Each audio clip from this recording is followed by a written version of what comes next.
অনেকের কাছে হয়তো এই ভিডিওটা ভালো নাও লাগতে পারে, কিন্তু দৃশ্যটা আসলেই অসাধারণ ছিল।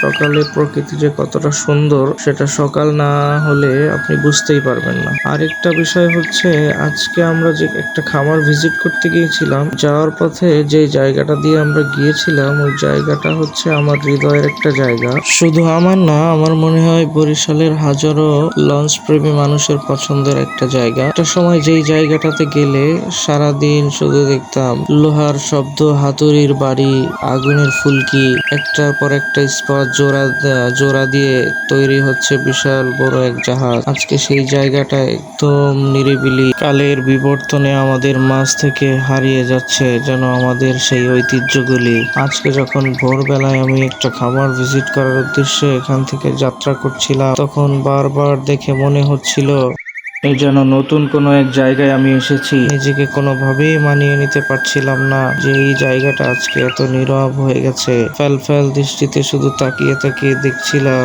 কোনো কথা বলার ভাষা খুঁজে পাচ্ছিলাম না, আর নিজেকে কোনোভাবেই মানাতে পারছিলাম না যে আমাদের সেই ঐতিহ্যগুলো আস্তে আস্তে হারিয়ে যেতে বসেছে।